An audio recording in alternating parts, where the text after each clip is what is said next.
And welcome to Politics 101 on a Thursday evening. David Hines here. And I want to welcome everyone down to tonight's program. People are already on. Marilee, June, Patricia, Marilyn, Seaforth.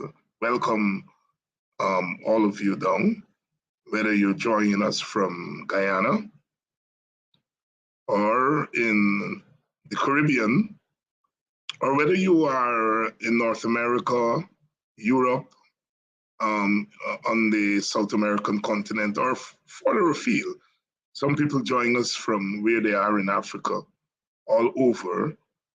Some of you I'm able to see in the chat, and some of you I'm not able to see. Welcome. Those of you who are joining us on the Politics 101 feed, welcome. Those of you who are joining us on CAMS TV feed, most of you are doing so from CAMS TV, welcome. And then there are those on YouTube, the APNU AFC YouTube feed, which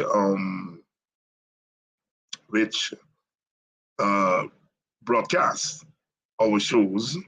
And then, of course, as you know, these shows are rebroadcast on Rebroadcast TV on Saturdays and Sundays on Channel 9.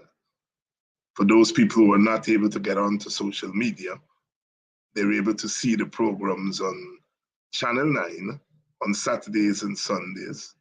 So pretty broad reach here on social media, Facebook, on YouTube, and of course on Broadcast TV, Channel 9. Good night to everyone, and welcome down Samuel Mingo, one of our regulars. Welcome down. Tonight we're going to be talking economics. Last week we had Elson Lowe and David Patterson on. Professor Thomas should have been on, but unfortunately he could not make it. So this week we're going to have Professor Thomas on to continue that discussion on where we are with oil and the economy.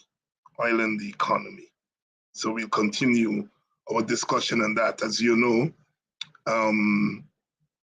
the IRI, the International Republican Institute, did a wide-ranging opinion poll, and shockingly, only 2% of those polled said that oil is the most important issue.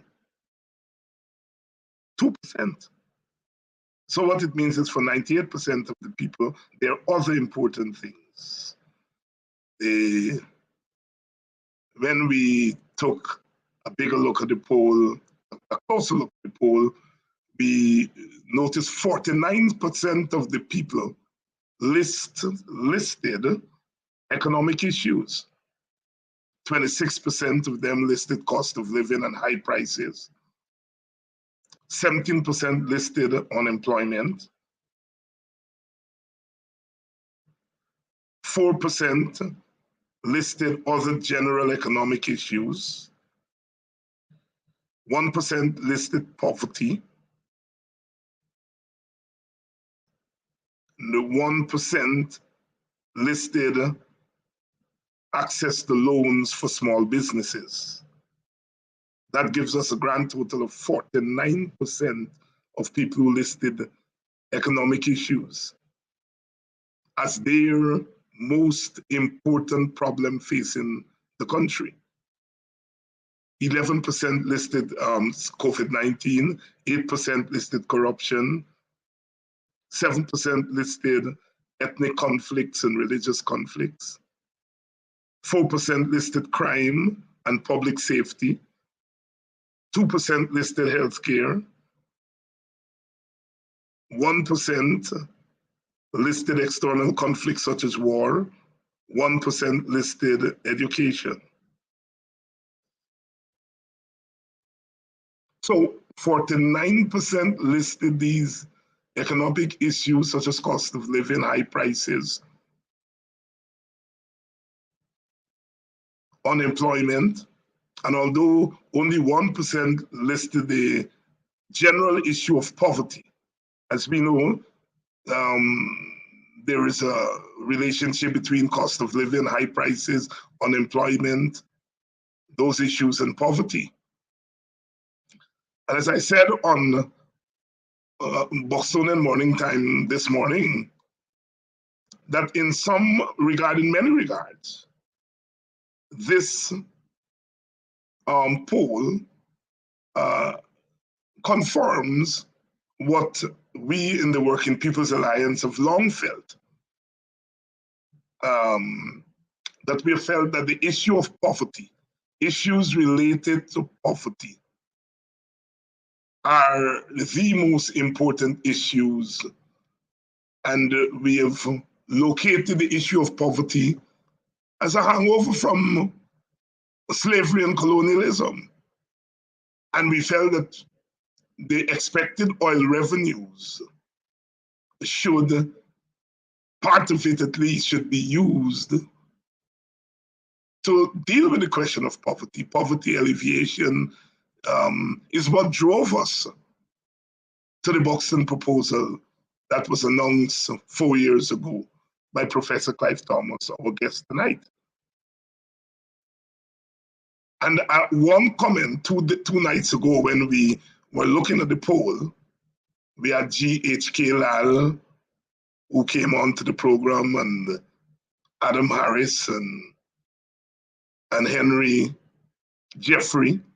There was a comment from someone in the audience who said, had the APNU, when they were in government, implemented the suggestion of cash transfers and the universal basic income from the WPA, that person was sure that more than 2% of the people would have listed oil as important, making the argument that because the vast majority of the population, 98%, doesn't feel that what is happening in the oil industry is affecting them in a direct way, they did not list it as the most important thing. But in a way, they're conforming our thinking. And I made the point this morning that political parties, we understand, are in the business of trying to win elections and governing a country. But we also feel that political parties have to understand the issues in their society. They have to understand what the people are thinking.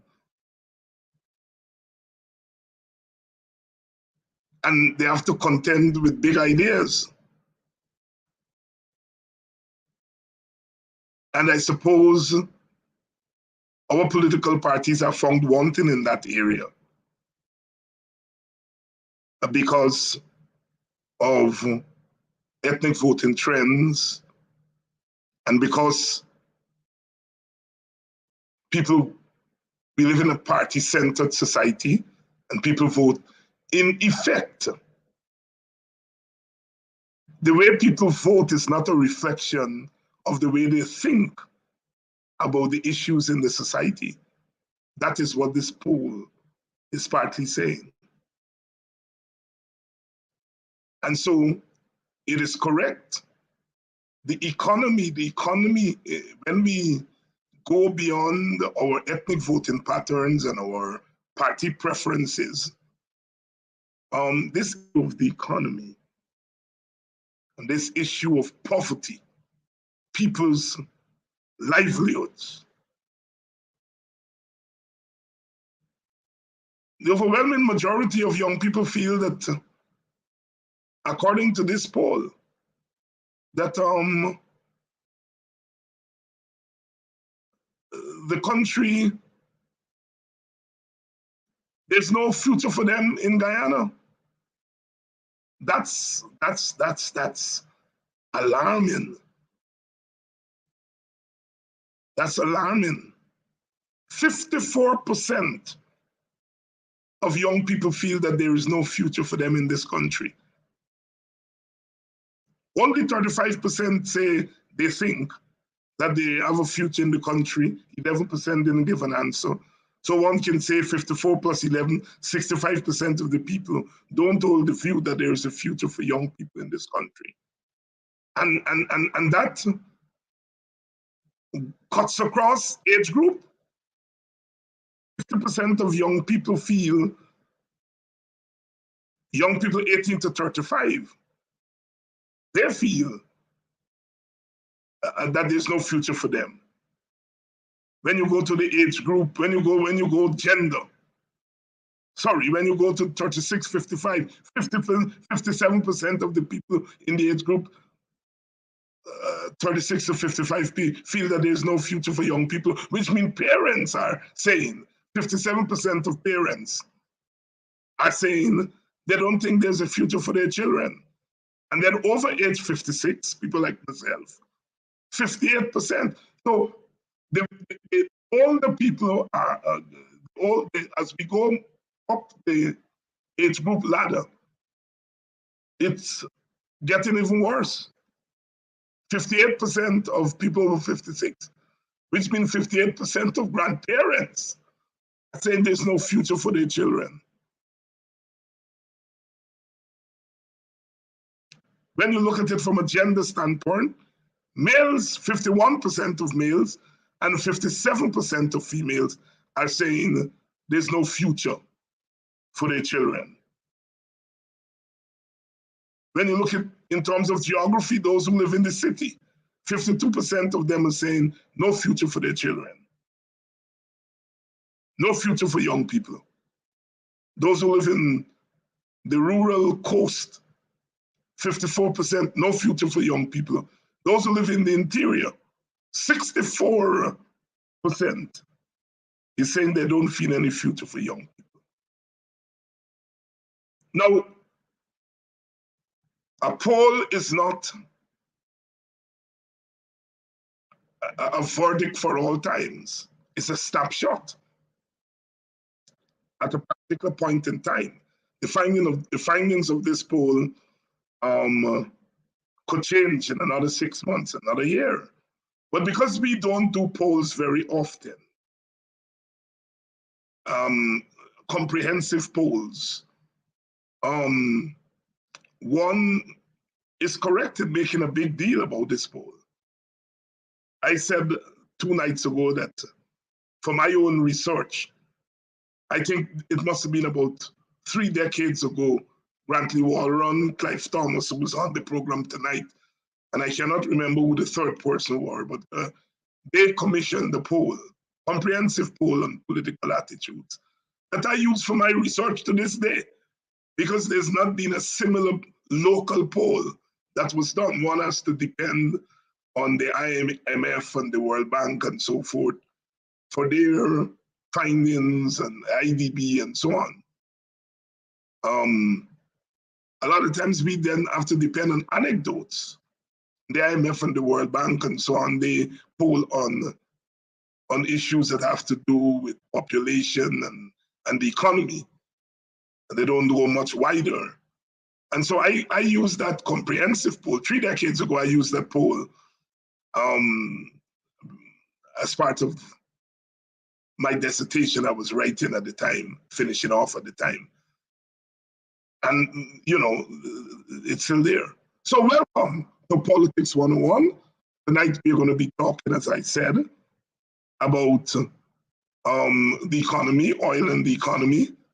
And I want to say good night to my brother Jai Parsram, former WPA member of the 1980s and 1990s and so forth. Chief Branch, WPA member is on here. Good night to everybody. Good night, Rhonda. Good night. Good night. And I'm glad that you all have come out tonight. I was making the point that the last time we had Clive Thomas on, Clive Thomas on, I don't know how this picture is on there on the screen, but it has nothing to do with my program. Mr. Operator, you have something on the screen that shouldn't be there. The last time I had Professor Thomas on, a couple of weeks ago, talking about oil and the economy, the Kaito News ran 2 stories on Thomas's comments and insights. And the last time I had David Patterson on, the Kaito News ran a lead story on him. And I opened the Kaito News this morning, and I saw them doing a story on our Tuesday night show. And almost every week, Kaito News is doing lead stories coming out of this program. Why do I make that point? This program and similar programs came about after the 2020 elections, when the mainstream media, including Kaito News, were not giving adequate coverage to the opposition. They weren't giving adequate coverage on quantity. And also when they gave coverage, it wasn't favorable coverage. And so some of us felt that we needed to find alternative means of getting opposition viewpoint over to our people. And Kidaki Amsterdam took the first plunge, creating Camps TV, and then a few months later, I created Politics 101. And as you know, the government and opposition supporters said these programs were avenues for racism and trying to overthrow the government and all kinds of things. They charged or issued a wanted bulletin for Mr. Rickford Burke, and so on, painting the picture that these programs are dangerous. Today, Politics 101 has become a feeder,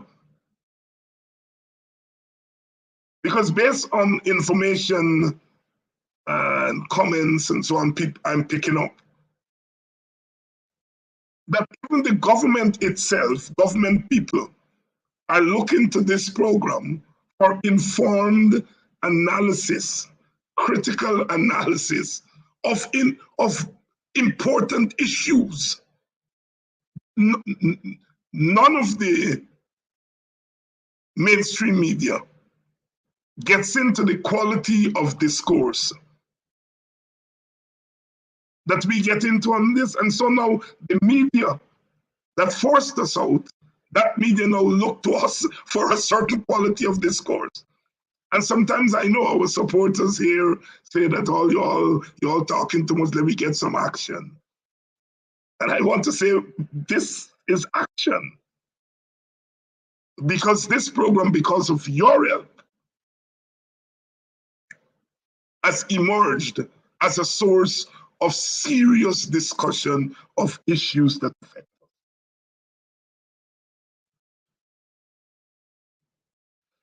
Somebody saying Kaito News is only interested in oil. Yes, they're interested in our serious discussion about oil. That's the point I'm making. There have been times when Demerara Waves have carried reports. I've seen 1 or 2 reports from Stabrook News.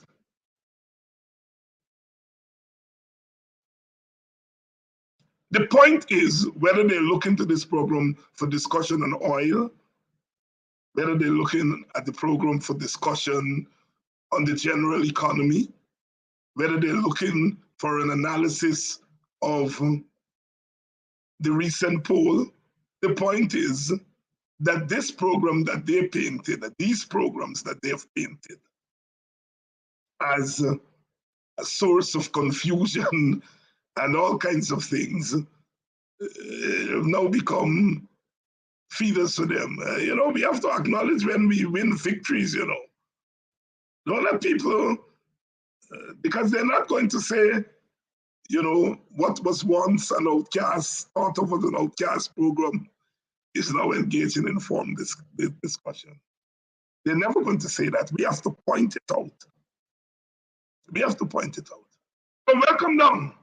Welcome down. Thank you, Carlton, for that. I see Jillian Benjamin from Maryland.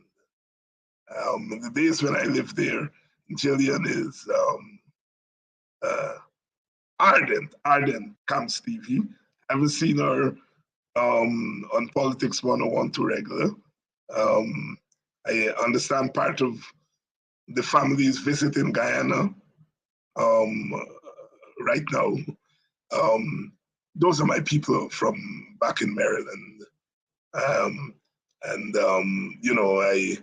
These are people that I know socially and so on. And, you see them turning up at political forums like this, and you said, but I didn't know Jillian was so interested in politics back then. And that is what I'm saying. One doesn't know these things. Human beings are by our very nature. We're not predictable. We're not predictable. And so it's very difficult to make definitive. Donald Liverpool, always, he's from French Guyana. Little boy, they say, Uganda Cayenne, the capital. Clearly everybody didn't live in Guyana. Donald, welcome down to Politics 101. As usual, Ian Williams,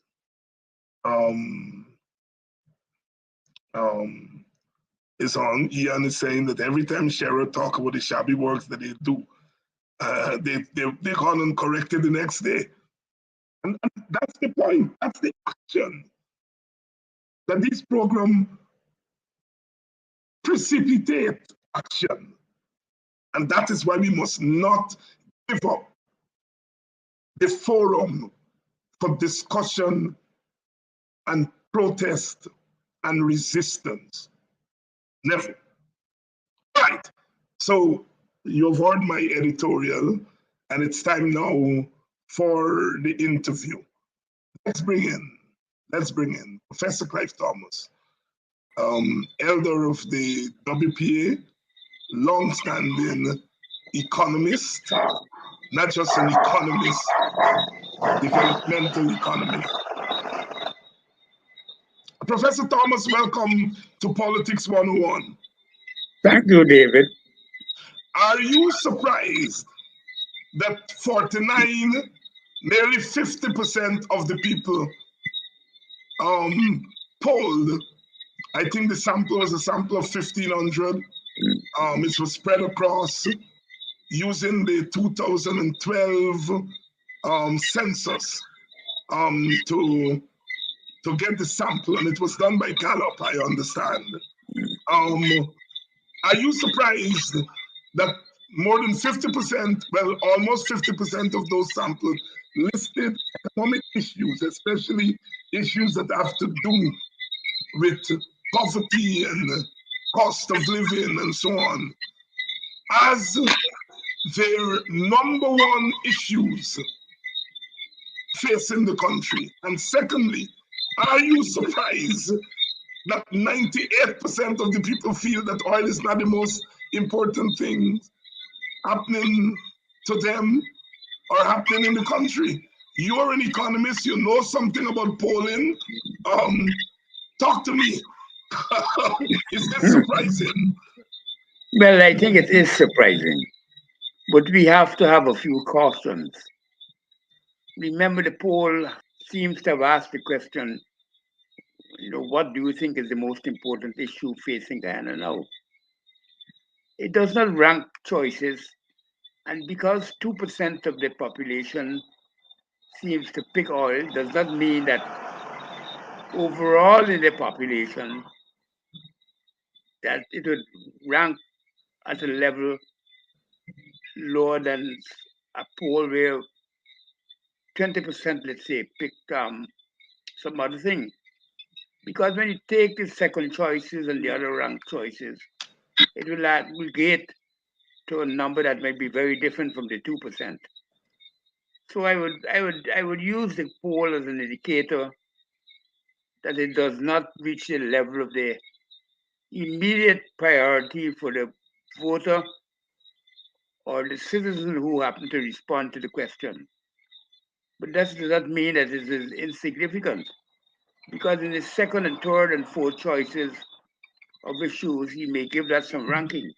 And if he were not asked to choose which one, he might not even mention the one that he agreed to choose on, unless you present him with a list that gives him the opportunity to, I think, rank the choices and to report on the rank choices. I would read it with caution, but I think it's an important insight into what is the state of the situation in the country.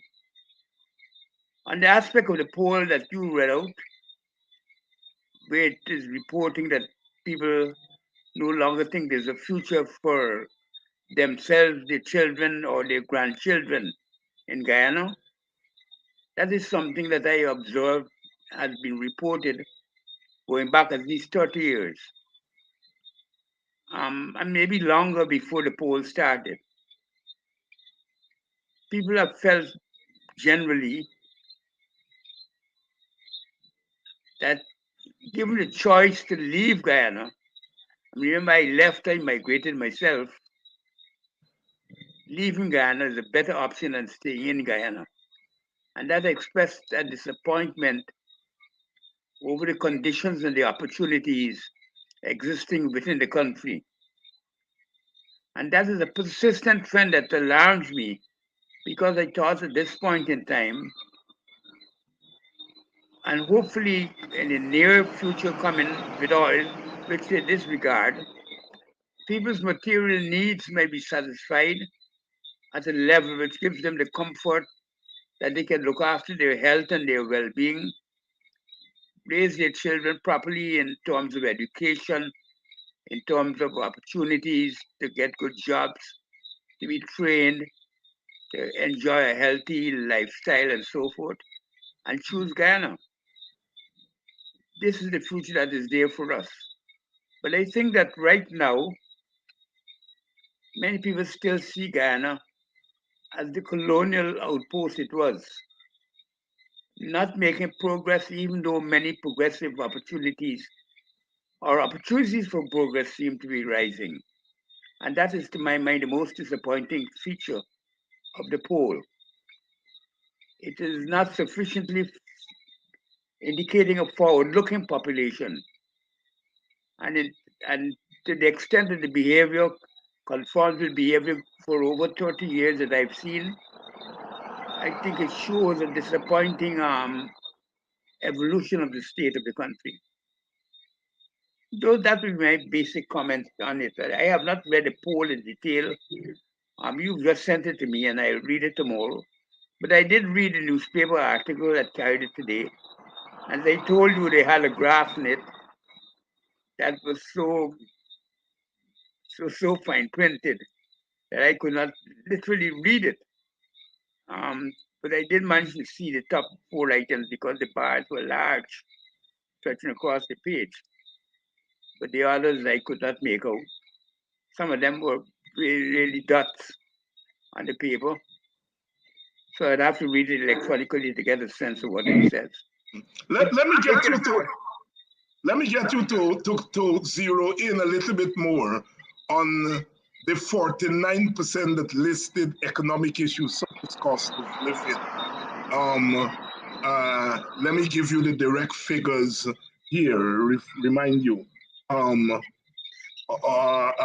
We got to the 49 percent.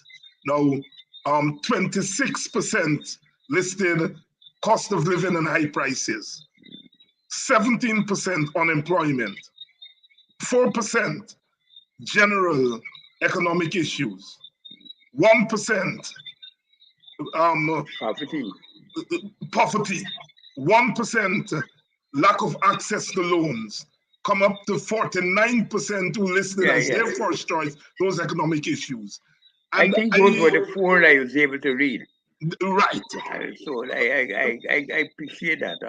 yeah. And Dr. Thomas, you and your party, the Working People's Alliance, have said before the coming of oil, I remember as a little boy reading your what we call in those days your pamphlet, but it was more than a pamphlet of bread and justice. Um, but when you realize that oil was on the way, um, you zeroed in on the question of poverty and poverty-related issues. Yes, I Felt did. that felt that the primary task or one of the primary objectives of this new oil economy was to tackle the question of poverty. Does this poll, in a sense, conform that reading of the situation by you Yes, it and your party? reinforces my view that one achievable objective that we can definitely make sure we give to the next generation coming out of the oil and gas opportunities is in fact the alleviation removal of effective monetary poverty in Guyana. There are other things that people are trying to do, but I believe we have a history of spectacular failure of large scale projects.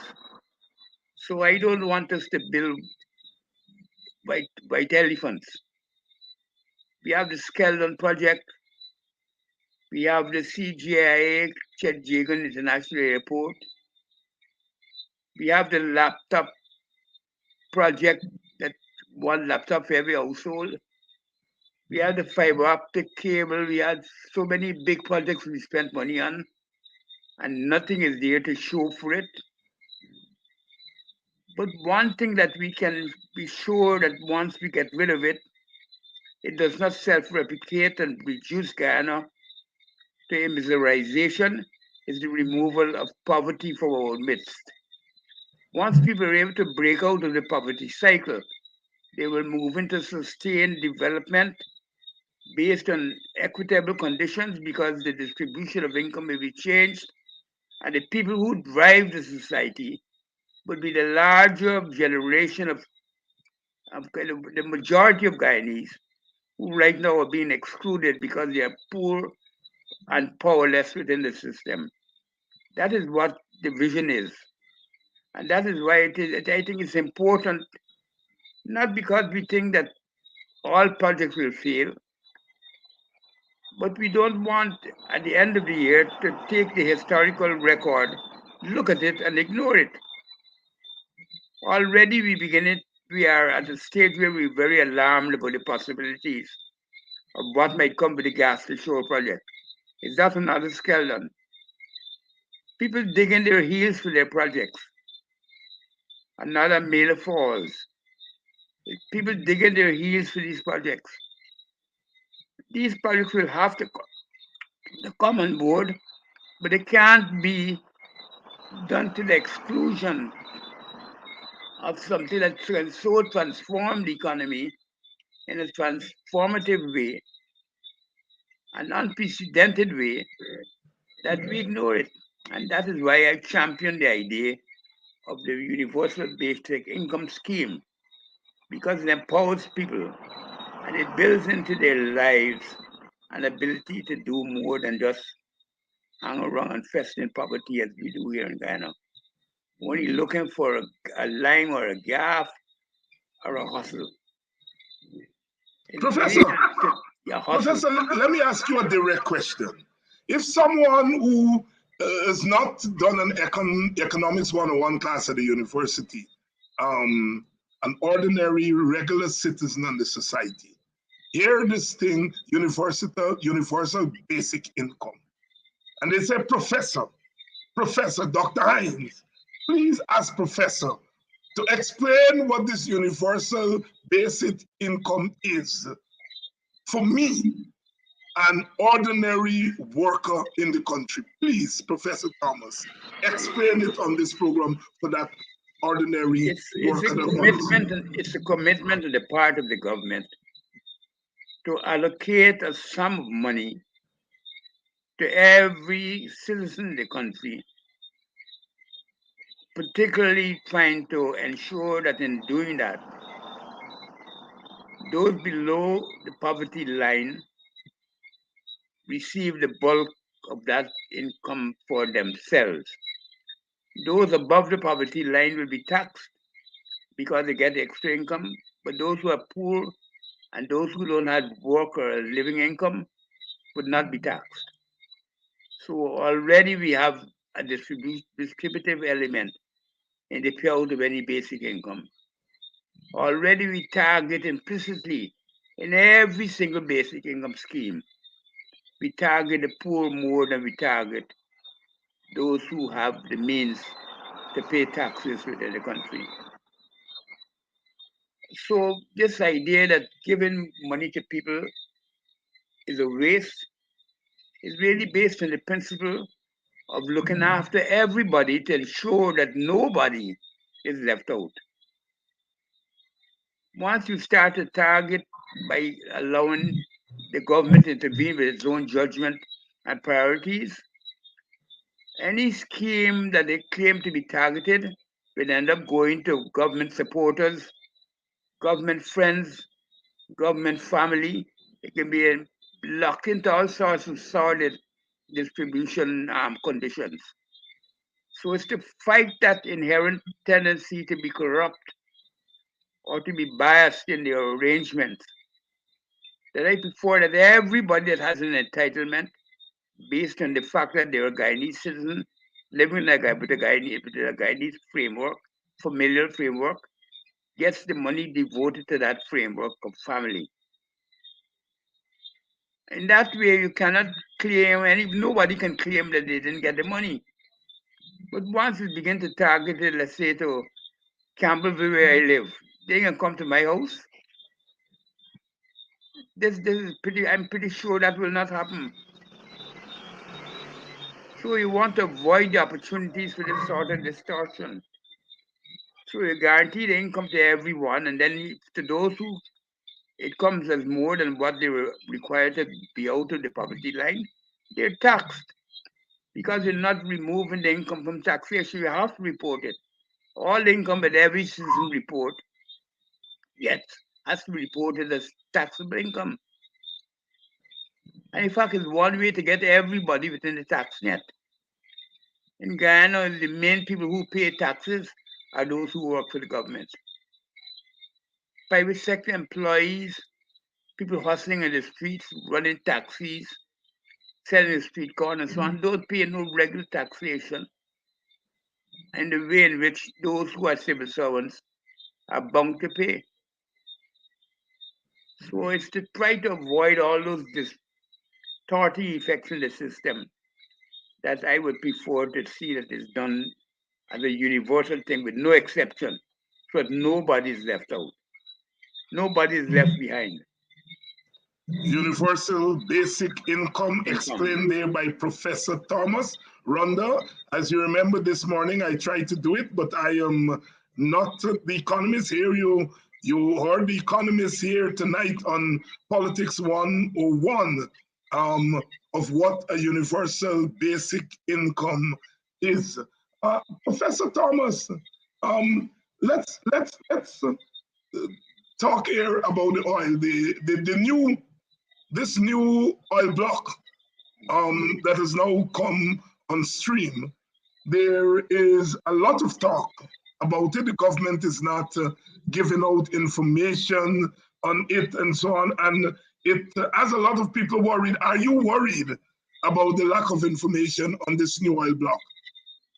I would always be worried about lack of information in any society I live in, because that's, I think, a primary requirement of a good functioning society. That information is there, it can be accessed, and is freely and generally available to the population at large. So I would support any effort to make sure that that is there. But the general outline of what is happening in this sector, I think, is pretty clear.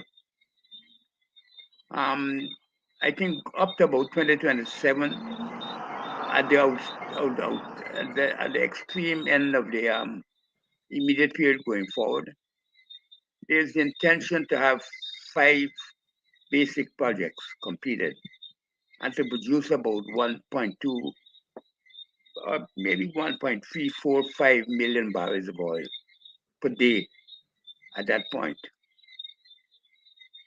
So I think that basic condition will be met. It means that they have to install at least 10 wells this year and 10 wells next year. Right now, we are the third project. We completed 2 leads of projects. We got onto the Payara. And then projects 4 and 5 are to come. And what has happened is that the infrastructure energy department of the IDB has produced a model which models the cost of production of the oil. And it shows that the basic operating cost of Ghana is $18.3 per barrel of oil. And you know what the price of oil is now, so I don't have to tell you. But please tell our audience. Well, in their model, they use $48 per barrel of oil. Uh-huh. But $48 compared to what was, I think it was $41.64 or something in 2020 is not an unreasonable figure for them to use. But if they are doing it now with the Russia-Ukraine war and the other factors affecting the oil market, the price will have to be in the region of $80, $90 per barrel. So the margin between cost and prices will go up. So from that point of view, the profitability of the oil sector is immense. So that even though we find inflation is disturbing some sectors of Ghana, high prices are rising rapidly, not just high prices, but prices are rising because that's what inflation is about, rising prices. We as a commodity producer producing both oil, food and agricultural products benefit from that. So we can't look at it only one-sidedly. It's both a challenge to us, inflation, but a massive opportunity to get Guyana's agriculture marketed in the Caribbean or wherever else onto a better price. For example, I think the price even of sugar is 19, 20 cents per pound. When I was there, it was 14 cents. So you could see the jump that is already occurred. So an improvement in the price of oil benefits us, even though it would impact negatively on consumers of oil. But we are overwhelmingly a producer of oil. I think that's why the State Department official here, head of the State Department, is coming to Guyana. Because that's the only thing I could see that is significant enough to bring him to the Caribbean. Um, and in this time of immense crisis in the United States, and with all the negative things from Mr. Blinken to come here, suggests to me that there's some significant plays taking place with regards to oil. So the strategic significance of this is immense. And to my mind, the only thing that could threaten us going forward, there are two, what I would call existential threats that we can face between now and 2027. One is the Venezuelan attack on Guyana. Theoretical as it might be, we have to acknowledge that it's the only thing that can stop this oil progress from taking place. And the other thing is an environmental spill of catastrophic dimensions, something like the Blue Horizon spill in the United States in 2010, which up to now has cost over $65 billion. But we have our own safeguards in Guyana. We are a member of the International Oil Pollution Council under the IMO, the International Maritime Organization. We have our own oil spill plan, which we produce. Many people don't know all this. All the way if it is being reported in some of the media, you think Guyana has no defenses. We have also the fact that Exxon has the provision for any spills that it may have to finance. And the saying is in the world of oil spills that the best production is a strong balance sheet, rising revenues, and growing margins for a company. Nothing can be superior to that. Because there's the other consideration that every risk analyst has to take into account. And that is once you insure for accidents or dangers, there's a likelihood that people will be more reckless and incur danger because they feel that they are protected by insurance. It's called moral hazard. So we don't want to jump into what the papers are fighting us to do. We've been in a position where we claim that in, insurance protecting us because insurance never does. The insurance company has to protect its income. It can't continuously pay out. So it has to make a calculation of what risk it's running, what income it's getting for the risk that it's running. And therefore, they do a commercial decision. And we on the other side is the insured body person looking for insurance. Has to do, we have to do a similar risk management appraisal. And we have to recognize that a universal principle of every insurance is called moral hazard.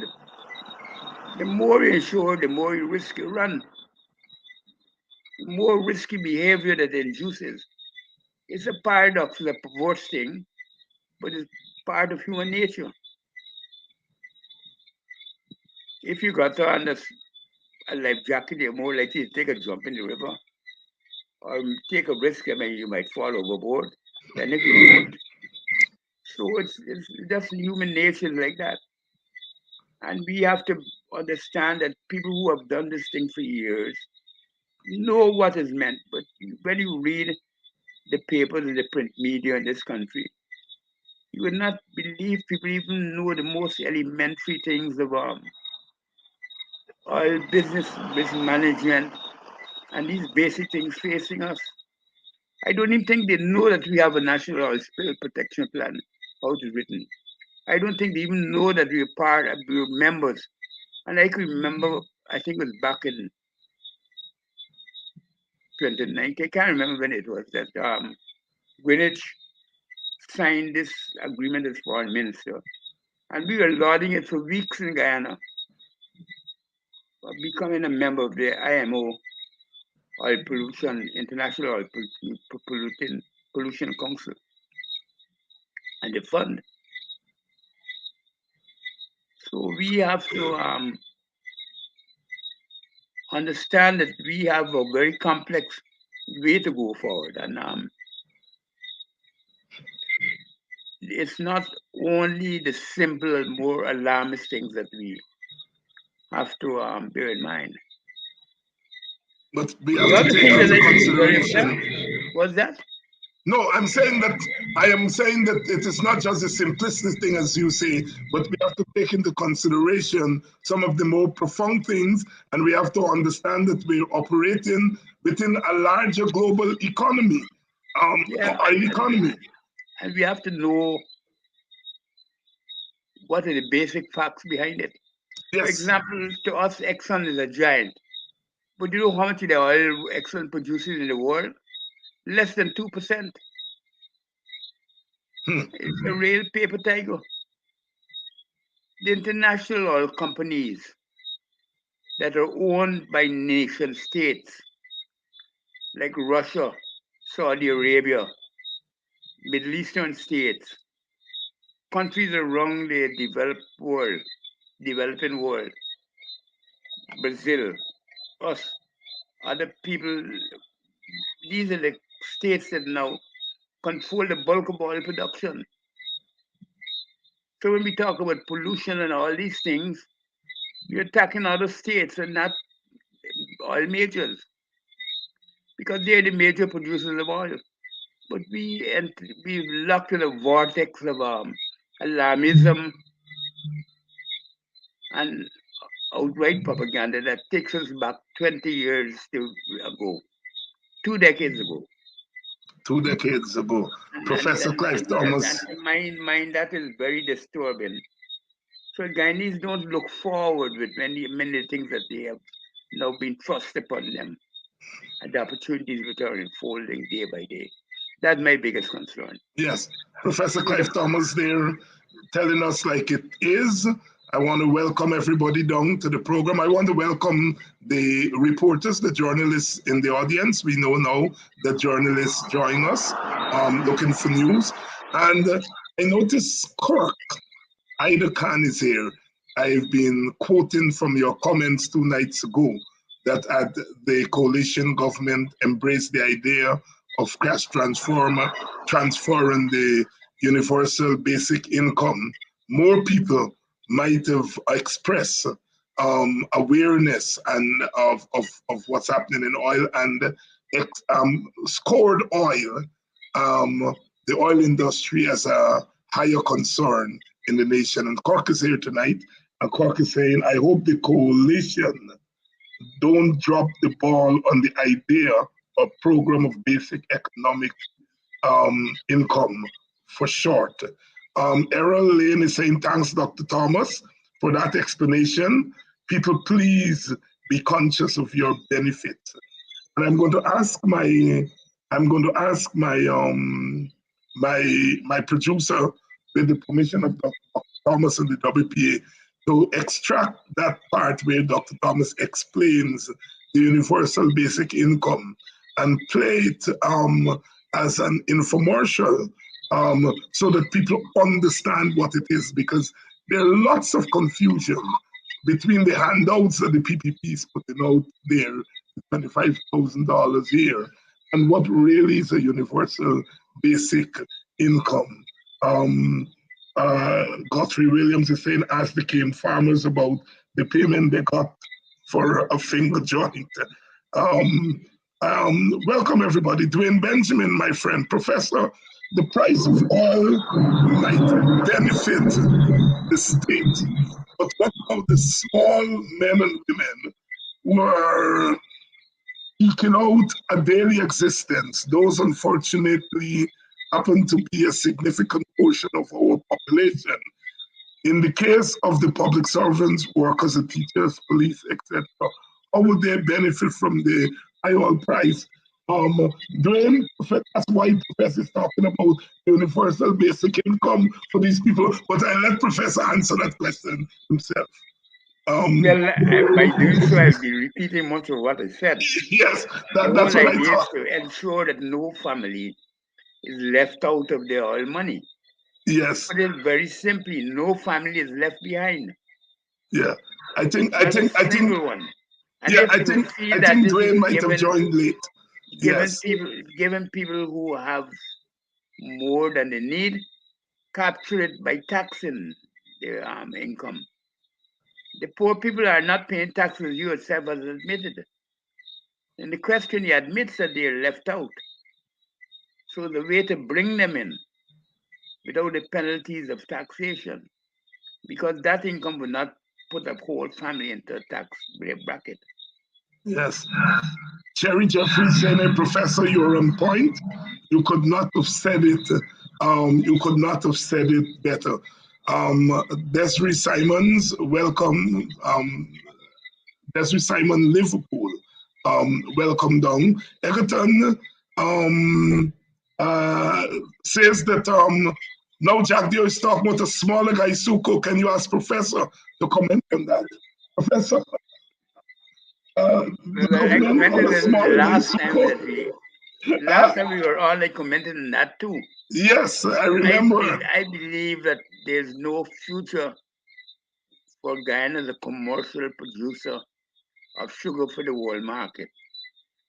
As I've argued, if the cost of producing sugar in Ghana is about 40 cents per pound, to sell it at a price even at 19 cents where it is now, and 14 cents at the time when I was there, is in fact subsidizing consumers who have the income and the ability to pay more.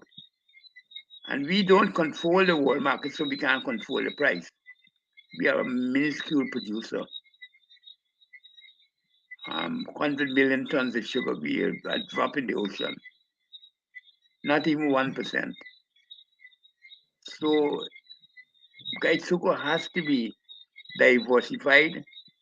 It has to turn around from its heavy reliance on being primarily a sugar producer to a more complex form, engage in producing some agricultural projects, a mix of these, including, as we had planned to do, become a leading land-based fishing producer, fish farming,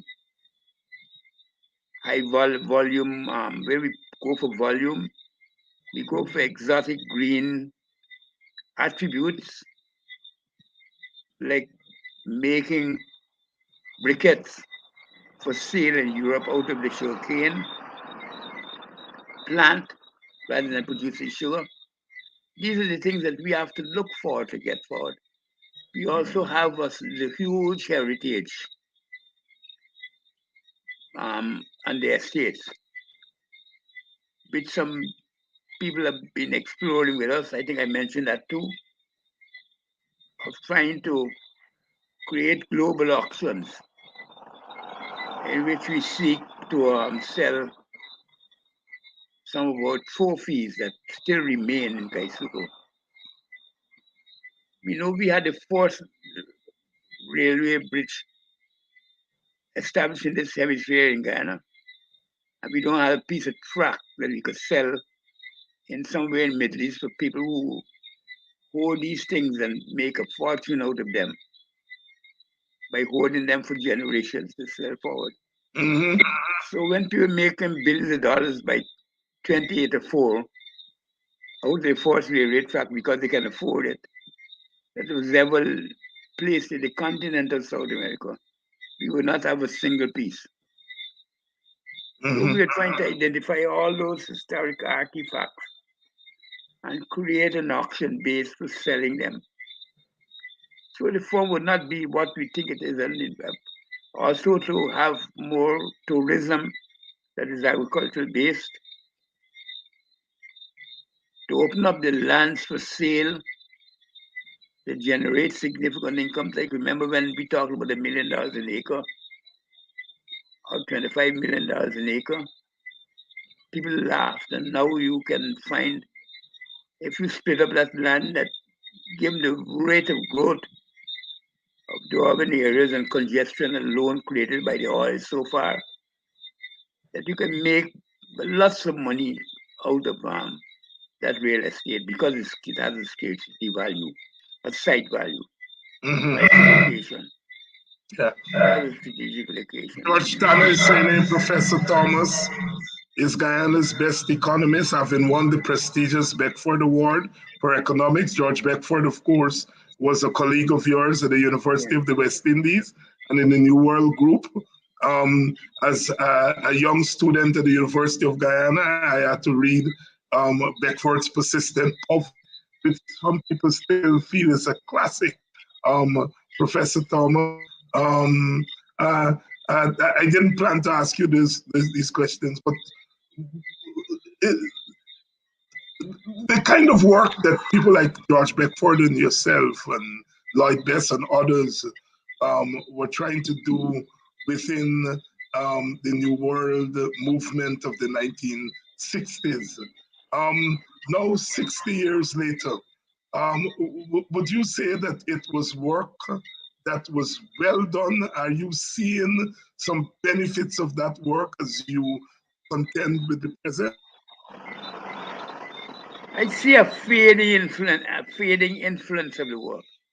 Because primarily what we were trying to do is to raise the level of public consciousness, certainly the consciousness of the intellectual classes, about the possibilities that existed in our region. And frankly, the opportunities which present themselves today in Guyana, I do not feel that the vision is there to capture what I see. With all this time after, to me, is a glittering horizon. But people poo-poo it and say, well, all money and no sense. They don't expect anything to come out of it. But I could see an entirely different Caribbean based on the platform of a creative use of what God has presented to Guyana by the discovery of this tremendous soil. And to be honest, I feel that my estimate when I made it, and people were laughing. There was one man who wrote in the papers that Guyana could never ever produce or acquire more than 500 million barrels of oil. I was saying then 13 billion to 15 billion. And now even Reuters is reporting, in as recently as March this year, that Exxon has confided that the reserves will be more like 20 to 25 billion barrels of oil than the 13 to 15 estimated by the United States Geological Services. Because they stressed that the United States Geological Services had been focusing on undiscovered reservoirs. And right now there's about 1,000 of them. Right now there's about 1,000 of them. And the creaming rate at which when you dig a well you find oil in Guyana is the world's highest that has ever existed, 90%. Wow. So 9 of every 10 wells we dig yield commercial oil. You know what that can mean? It can mean that even the 20 to 25 billion might be an underestimate. But they, in the US Geological Service estimation, had given it a 5% probability of it getting as high as 35 billion. So they didn't rule it out, but they gave it only a 5% probability.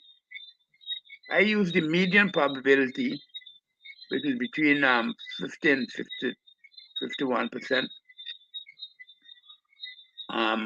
And that gave me 13 to 15 billion barrels. And I discovered that in the federal produce in 2000. And I used that as the basis for making all my estimations. Because I was betting on the judgment of the Geological Services in the US to do a professional job. Because some of these agencies are exceptionally good at their work.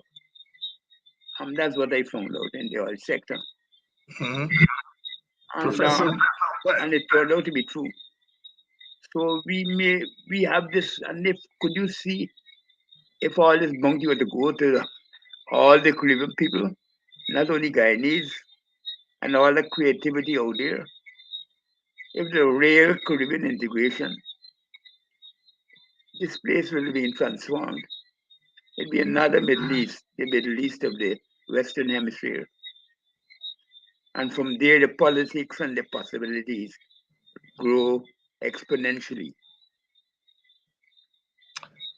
Professor Clive Thomas there saying that if we had an integrated Caribbean, we would have been so much more developed, comparing us to where the Middle East is at the moment, making the point that is fair is that we have the possibilities, but it is the vision that is needed. Professor, auditing, that's been a lot in the news. We have dropped the ball. The Guyana government has dropped the ball in terms of auditing Exxon and so forth. And people are saying, in fact, I think one of my guests last week, Patterson, might have said, not might have said, he said that a proper auditing, the revenues that could come from auditing or that we may lose from not having proper auditing could by itself um, finance a universal basic income program. And it was reported in the Kaito News as a big headline. Where do you stand on the importance or lack thereof of auditing? How could auditing um, bring more revenue to us? Your volume is The problem that I have is that I can only write in so many things. yes. And I prefer to give my time for struggling for the best use of the resources that we have. But improvement of resources, I think the potential is there, and a lot of people are writing about that. But the only problem I have is that it's too alarmist and too speculative. It's not based in concrete, clear work, logical work. You can't convert a speculation that they, they're probably robbing us by about 50% into a fact that they're robbing us by 50% and hope to get away with it in this world. So if you're going to start talking about the auditing, we have to fight for the access to the data and run sample studies of particular elements of the data that could show the trends in the unfavorable recording of these costs that are being passed on to Guyanese. We can't do it by speculation. The thing that frustrates me that Guyanese, by doing that, end up being laughed at. How could you say the revenue could be? That we have an institute that publishes lots of data based on that type of speculation and embarrasses us because everywhere you go, people laugh at how we could have something like that. And then you find out that the particular institute that is doing it is financed by Rockefeller Fund, and that is why I sent you the release that showed that even before they start to come to Guyana, this institute was being queried by the CBS in the United States about the work that Exxon is alleged that they're doing surreptitiously on behalf of the Rockefeller family, where the feud between themselves and Exxon is mind-boggling and has been going on, as you know, because they're both different dimensions or different wings of the oil family.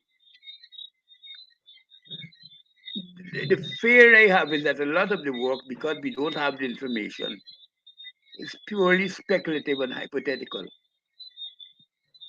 When I write about anything, as I send you my articles, it's all based on the facts that I have. Nothing there is speculative. When I cost Exxon and I want a defense of Exxon, I don't invoke a defense of Exxon. I quote what Exxon says. And that's where you're credible. You see, once you start to go into alarmist, propagandistic writing, people dismiss the articles of significance and it's lost its way so that if you see big oil as the enemy of climate change and you don't see big state oil as the enemy, and therefore attack the states that are producing oil, how could you be convincing to anybody? It shows you they're distorted or producing a narrative that you don't understand. I shouldn't say producing, reproducing a narrative Mhm. they don't fully understand. Professor, there was a question here from your old comrade Jai Parsram. Mm. Guy's asking, Brother Clive, will Guyana have enough income from oil to service the infrastructure loans? Yes, it could. Yes, it could. It could do both. It can walk and chew gum. as the Americans say. Yeah.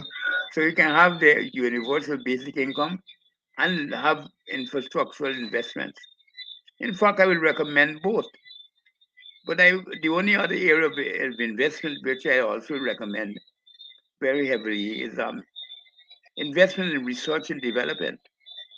Because as I mentioned to you on the last program, that I'm convinced that Guyana's renewable resources, green energy, is as much in terms of potential as the oil and gas that we found and will likely find going forward to 2030.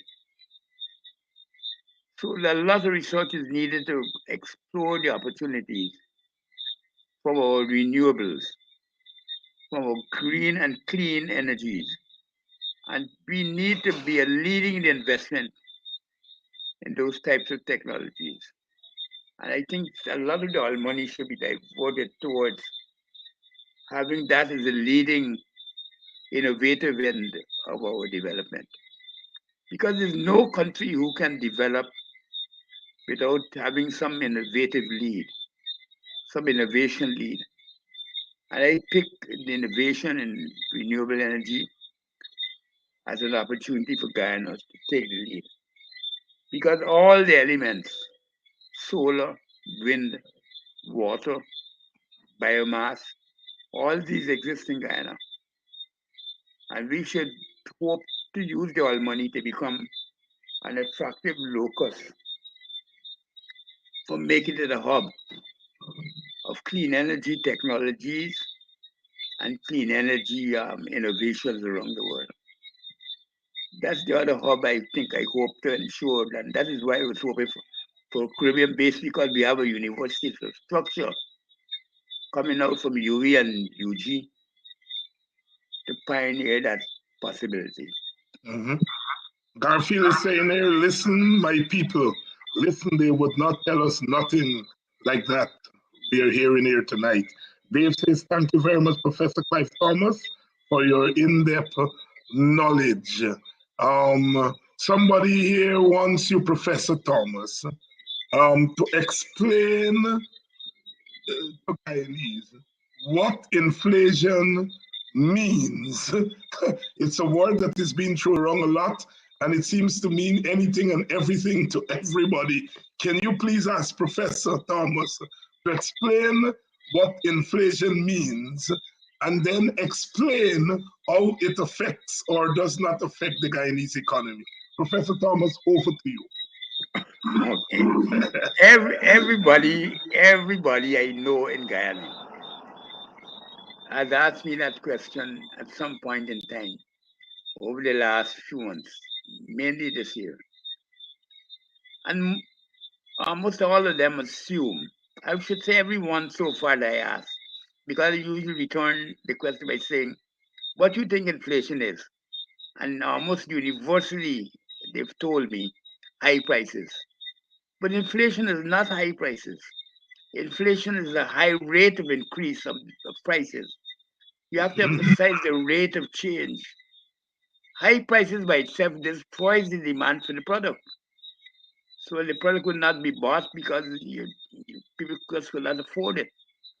But rising prices is something different because it means the value of your money is being reduced over time. And the amount of things you can afford to buy, either for home consumption or even for transportation and entertainment and so forth, is being reduced over time. So inflation is basically a high rate of increase in the level of prices in the economy as a whole. So the value of money is being reduced. So if $100 can buy a particular basket of dollars of goods, if the inflation goes up by 10%, it can buy only 10% less goods because the rate of prices change have been at the level in which the value of the money is reduced by 10%. So that's the first understanding you have to have. And when we look at the rate of inflation in Ghana, it used to be negligible, under 2%. But in the year of the pandemic and after, it started to rise. And particularly since like about the third quarter of 2021, it's been rising at a rate of around 14%, which would be the rate annualized. 14.8%, I think it is. And people feel that in their pockets because everywhere they go, they're confronted with the higher prices of things and they keep rising week in, week out. So that is what inflation is. But as I said earlier in the program, this inflation has to be looked at in two ways. Because the inflation is being led by the rising prices of energy, oil, and gas, and rising prices of food and other agricultural products. And from our point of view, as a food producer, agricultural producer, oil producer, we should be benefiting from this. So it's a question, therefore, of government policy. How are you going to strategize that those who are gaining from it gain more than those who are losing from it? And this is where government policy and government flexibility and government strategic thinking comes into play. It also underscores the fact that inflation, every time it exists, alters the distribution of income. It makes the poor poorer because it affects the goods and services that they consume or existing in the society. And the poor people tend to spend more of their incomes on food and basic agricultural products and transportation than the wealthier persons, so that any rise in the prices and the rate at which prices are increasing in consumer goods will redistribute income against those who are poor, relatively poor, in favor of those who are better off because they have assets to hold on to property and that type of things. And furthermore, those who have property gain from the inflation because property values will rise once the prices obtained from the use of a property or the prices around a particular property go up. Housing prices go up as well. Rents go up. Owning a motor vehicle or whatever it is go up in cost. And those who own cars, engage in transportation as a living, running taxis and so on, face increased costs to service these vehicles and that type of thing. And they will find that the inflation affects the value of their assets. But those who own properties and sit back or who own a garage of several cars will benefit from the increase in the value of this fleet, the inventory, the stock of capital that they have. So inflation is a very complex phenomenon. Some of it tends to please business. To a certain extent, every business wants the prices to rise by, like, say, 2 to 3% per year. But once it exceeds that, it becomes a problem both for the people who are going to buy the goods and for they themselves who have to buy goods that are inputted into the goods that they produce. So that's how I would sum it up in a nutshell. And John C. Paul is saying, hey, thanks, Professor Thomas, for that clear and simple explanation of inflation. I have some youngsters listening. John, thank you so much for getting the youngsters to listen to this program. Too much money to buy too little goods, so price rise. Thanks, Professor Thomas, for that explanation. Professor, um, I can't let you go without asking you about this board that has been recently finalized over the last 24 hours by the government. We know they had Dunstan Barrow as the PPP's nominee from Parliament, Duku from the private sector, And then overnight, we heard that Major General Joe Singh will chair the board. We heard Miss Rodriguez, who is a member of the PPP's leadership, and she's now at the United Nations. She will be another member. And David Lammy from the US Parliament will be the other member. UK Parliament. UK Parliament, sorry, will be the other member. Initial comments on that take-up? Does it exonerate? I don't like to comment on individuals. I hope that they do a good job. Yeah, but does you it know, exonerate the PPP? I have a particular beef with the National Resource Fund. Right. Because I've always advocated that we should go into that with great caution. I mean, it's a signal of weakness rather than strength. We were forced into the fund because people believe that the governments that we elect and do not have the sagacity, the intelligence, the capabilities, the ability to run the expenditure that is being generated from our oil. I happen to disagree. I think creating the fund creates money that has to be, that will be invested because of the literature that defines the act that defines the fund, substantially in overseas assets. And we should not be recirculating our income into the international circuit of capital. We should be doing it within the region and within Guyana. I find it intolerable and unacceptable that in 2022, Guyanese cannot make the decisions about the best use of their oil money. Irrespective of the government that happens to be in power, I think once they are there by an elective process that is considered acceptable to the population, they should have the authority to decide on the best use of the money through the national budget. Compulsory holding of funds in assets overseas is, I think, contradictory to the spirit of what Guyanese have been fighting for. National independence and sovereignty over the livelihoods that we produce for our people. It's a matter of pride.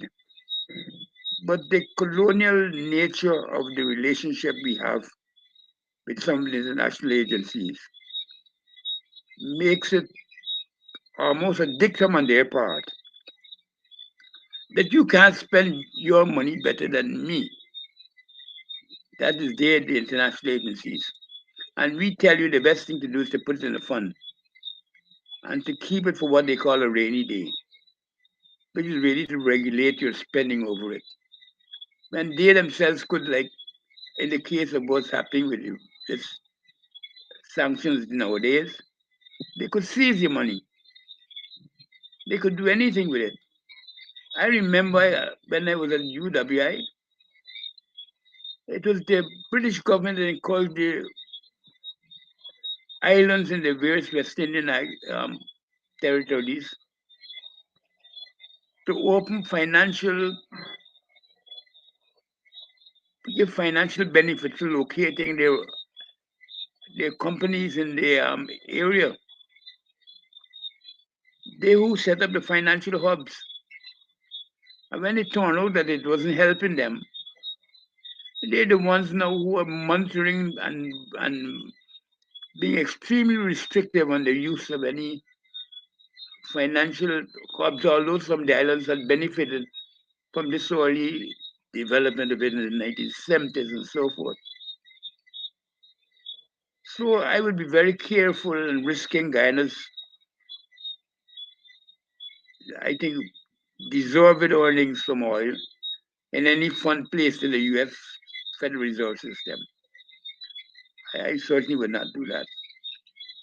A different take there on the Natural Resource Fund from Dr. Thomas.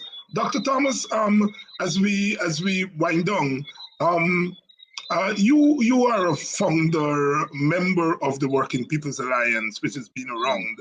First as a pressure group starting in 1974, became a political party in 1979. So really, in 2 years' time, we're 50 years since. And the WPA was part of a wave of quote-unquote radical parties that emerged in the late 60s and early 70s. And as I look around, I mean, the WPA is the only party that emerged of during that time, the only one that still exists. Um, you know, I mean, are you still relevant? Is the WPA still relevant in contemporary Guyanese society? And how is it relevant? If your answer is yes, obviously. Obviously, I think it's relevant, else I won't put all this energy in there. I mean, I know of no other existence, so it will be relevant throughout my life. And the fact that we can get an interaction with the public in this way from the things that you've been reading suggests to me that we have a salience as well. That people try to,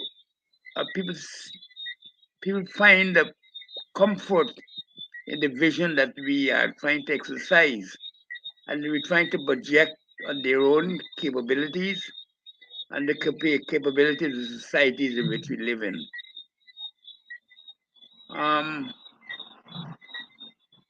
I think that the best of WPA is summed up in the vision for the future, which we believe is boundless, and in which we believe that human intellect is a driving force that is itself part of the evolution of humankind. It is not just a simple contribution of a comment here and there, but it's a part of a global consciousness about the poor and the powerless that we're trying to make aware in the society at large, and to always have at the forefront of our efforts in this particular phase of our existence. It may not always be the same, because once you overcome poverty, once you're able to live beyond the limits of human want, the limits of the capacity of the society to deliver, we can go on to higher things, to more creative things, explore the universe. These are things which are part of our dreams. Taking the world beyond Earth, thinking about human existence and the role of consciousness in this physical world that we are inhabited now, and that in that collective consciousness, it will know no bound and will be infinite as the universe itself is. That is a dream that I think drives us. And we see ourselves as some sort of link in that machine, in that evolution. And so we think of a day when the Caribbean can be more than just the collection of islands that disagree and fight here and there and then recombine and get back again, but can become a platform for a new type of state, a new type of exhibition of human capacity in the world at large. That might be the bigger dream that drives us on. Mhm. But it's probably not articulated too clearly. But that's in a nutshell what I think it is. Yes, locating the WPA therein is in its original manifestation, which was to move beyond just fighting elections, but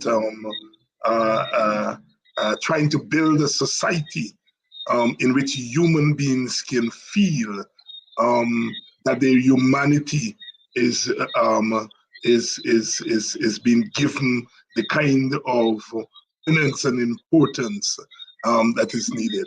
A new type of political party envisaged in the 70s, but still relevant, as it would have been difficult in 1974 to imagine the potential revenues that Guyana could get from oil 50 years later. Yeah, yeah. And I think part of your explanation of the relevance really says that a lot of what were then dreams and aspirations could be realized today from the potential from oil and gas. Um, I think our program tonight is summed up by John, who's on CPOL, who says Politics 101 has done it again, as one of Guyana's foremost educative programs on national issues. Thank you very much, John, and thank you, Professor Thomas, for coming on again and participating in this program. Just one more, your closing thoughts, and it could be anything of your choice. you you put me on the spot. I thought what I just said was What would be the closing thought? yeah, it was enough to maybe try drive some of your listeners away. But there is a dream. I mean, I admit that, and the dream I feel is not really truly ever going to fade. Partly because I think human nature drives it onwards, and partly because I really do believe that consciousness is an independent force um, in existence. Consciousness alters everything, and it's another element of existence that humans have. And I really feel that we are locked in some way or the other towards servicing that reality. It might have been stumbled upon accidentally, but I feel WPA is in some way connected to that driving concern at a global level of humanity. Thank you very much, Professor Thomas. And thank you, the audience, for staying with us and enriching the program. Your questions were, as usual, quite insightful. Your comments, equally insightful. You know, we always say that wisdom is something that is native. Wisdom is something that comes out of the experiences of people. Engage in their quest to eke out a living and to move their condition from one stage to the next stage. As they engage the forces that have been thrown up by the world in which they live in, they use their struggle against those forces, to overcome those forces, to create a new world, to create new openings so that we can see through to the next stage. And that is part of what we are about on this program. And so your insights are part of that wisdom. As Coffee says here, thank you, Dr. Hines and Dr. Thomas. I'm certainly more informed now than I was when the show began this evening. And Butchmore Simon, that's a name I know well. Professor Thomas went to the metaphysical in the closing, excellently presented. It's all love Chinese and Caribbean people. There is that intellect, that creative intellect there that is so biting that they can recognize you, the people can recognize quality that is there. Thank you all so much, and thank you, Dr. Thomas. It's been quite a show. Good night, everyone. I see you all next week, and stay good. Have some relaxing time, but stay with the struggle. Okay, bye-bye. Bye-bye.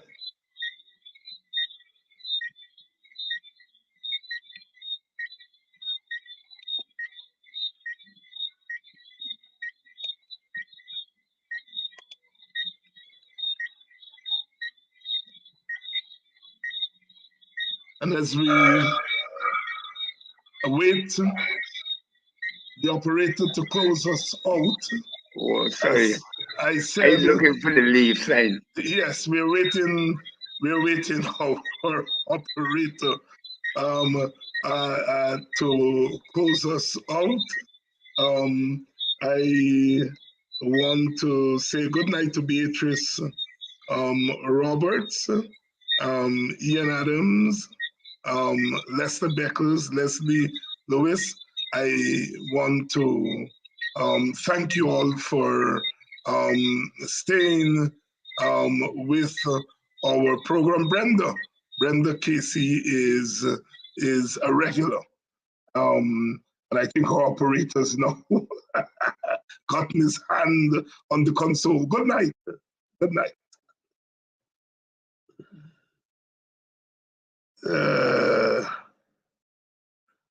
Or am I wrong? The operator's not gotten his hand on the console. Marva, thank you for joining us. Carol Fortune, thank you for joining us.